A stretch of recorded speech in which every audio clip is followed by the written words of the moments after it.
This is AKASHVANI Shillong, the Northeast News Bulletin read by Sandeepan Chakravarti.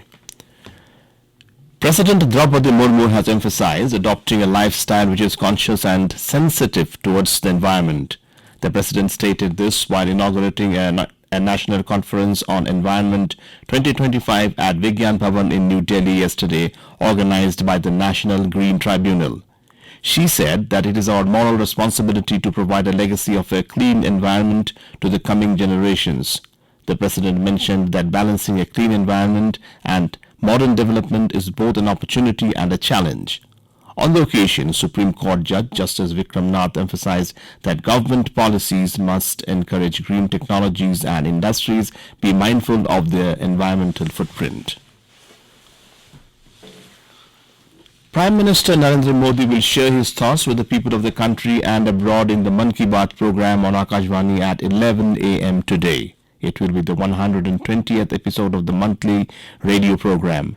The program will be broadcast on the entire network of AKASHVANI and Doordarshan, AIR News website and News on AIR mobile app.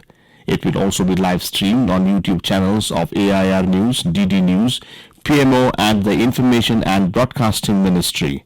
AKASHVANI will broadcast the program in regional languages immediately after the Hindi broadcast.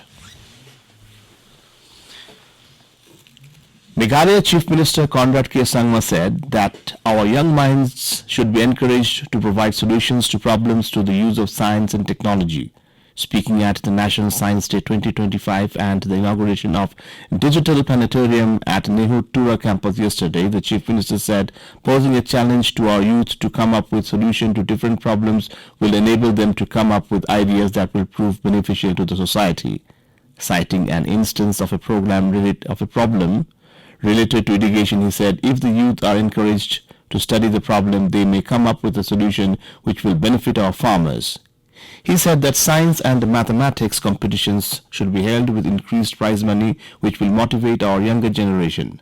Later, he visited the Digital Planetarium at Nehru Tura campus and inaugurated the newly constructed project in the presence of Assembly Speaker Thomas A. Sangma and other dignitaries. The Indian Meteorological Department has forecast that maximum temperature is likely to increase, and it is said there is an increased likelihood of heat illness symptoms in people who are either exposed to sun for a prolonged period or doing heavy work. Hot and humid weather conditions are very likely to prevail in isolated pockets in Assam and Tripura till Monday. There is high health concern for vulnerable people like infants, elderly and people with chronic diseases. People have been advised to avoid heat exposure, keep cool and avoid dehydration. They have been advised to wear lightweight cotton clothes and keep their head covered. The 9-day-long Chaitra Navaratri festival began today with the morning Aarti at temples across the country. Navaratri is dedicated to the worship of Goddess Durga and her 9 avatars. The 9-day-long festival concludes on Ram Navami, which marks the birthday of Lord Ram. The festival is celebrated with great devotion with rituals and prayers honoring the goddess in her various forms. Northeast United Football Club and Jamshedpur Football Club will face each other in a playoff match for a place in the India Super League semi-finals in Shillong at 7:30 p.m. today. Northeast United finished 4th in the league standings with 38 points and Jamshedpur ended up at 5th.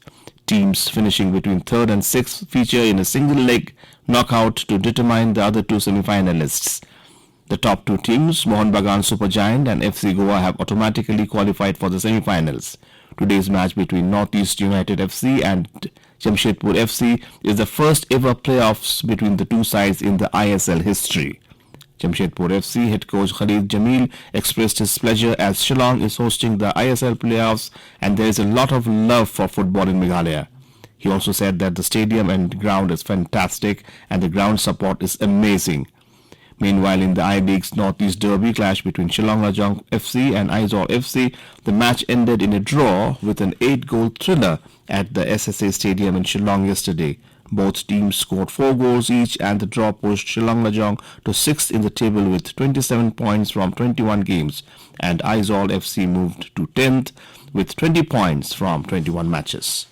And with that, we end the Northeast News Bulletin from AKASHVANI Shillong. Have a nice day.